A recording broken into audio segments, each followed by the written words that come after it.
What's up, explorers? So I just got back from Alien Romulus, and I gotta say, it was a lot better than I had expected it to be.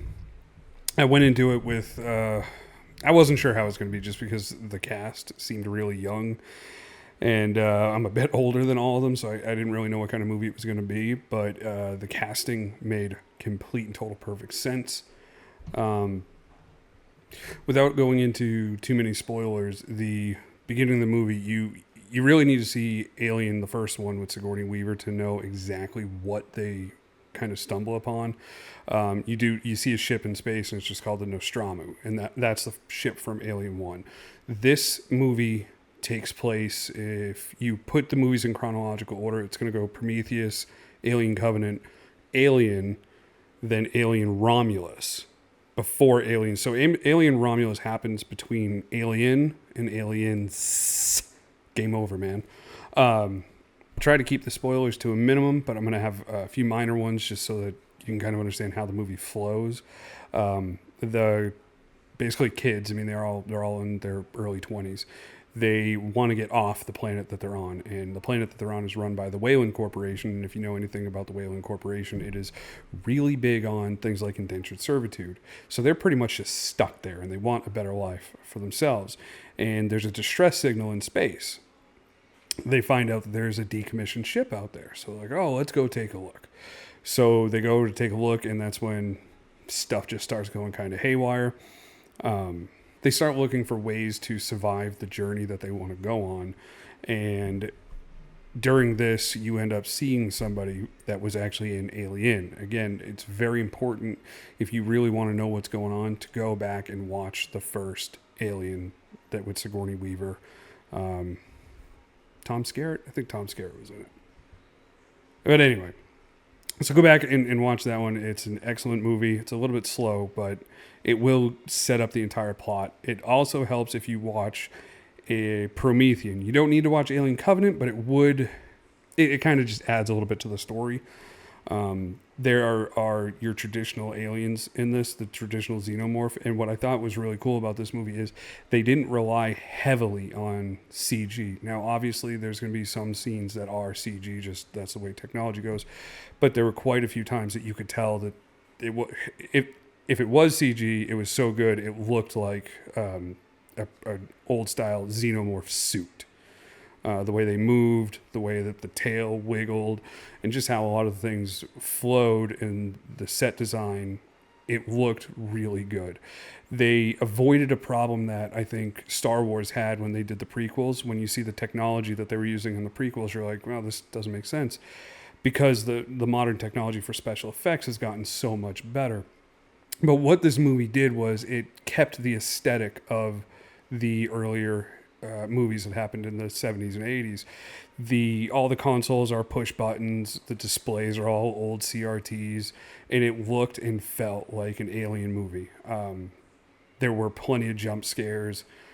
I really like actually what they did. There were a few times where, being as nerdy as I am, I'm watching and I'm like, what the fuck?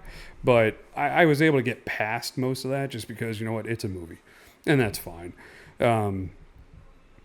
There's one point in the movie that a countdown timer starts. And as far as I could tell, and I didn't pull out my phone in the middle of the theater because I'm not a rude prick. It seemed like the countdown actually went for the amount of time it was supposed to, rather than, your typical movie countdown. It's like 5 minutes until self-destruct. And, it's like 30 minutes later and you're like, okay, this is the longest timer I've ever seen. It doesn't happen like that. There were some things that happened in the movie that I kind of looked at and I was like, finally, this is actually, somebody doing something logical. They do set it up for another movie. I'm not really sure. Like I said, without giving away spoilers, I do think that they'll have a direct sequel to this, but we'll see. Because it was definitely, if you go back and watch Aliens, the second one with Sigourney Weaver, they knew about the xenomorphs. The Weyland Corp knew about the xenomorphs the whole time. They've just been trying to essentially capture one and keep one. So it's not a secret to anybody watching that the Weyland Corp knows about these things. And they're constantly trying to do things with them. And what I do think is funny that now that they're adding these movies sort of in the middle or just further in the universe, it just expands how much the Wayland Corporation knew and how irresponsible they were every time. And I guess the idea is if they're doing these experiments out in space and shit happens, it's not that big of a deal because, well, it's out in space. But they really show how just kind of irresponsible they are with these creatures. And again, without giving away spoilers, it's very much like it always has been. They look at the xenomorphs as the perfect evolution of a species. They look at them as nothing can get better. They're heat tolerant, they're cold tolerant, and just their entire metabolism. So what they want to try to, recreate that in some way or control it in another way. And it just doesn't work. It never works. But I highly recommend going and seeing Alien Romulus. I was very surprised how good it actually was. I was just expecting to go in and seeing like a kind of stereotypical sci-fi horror movie that you just kind of get now. And I felt like instead of getting that, I got a movie that was up there with, I'm not going to say it was as good as Aliens, because that movie was pretty much perfect from start to finish. But if I was to look at the entire Alien franchise, to include Alien versus Predator, to include the Prometheus Covenant movie, and the 4 with Sigourney Weaver, I'm going to put this one at like number 3. That's how good I think it was. I think Aliens was the best. And I know I'm in a minority on this. I really enjoyed Prometheus. I actually thought it was a good movie. So that might be my number 2, but number 3 is definitely going to be Alien Romulus. So yeah, if you get a chance, go check it out.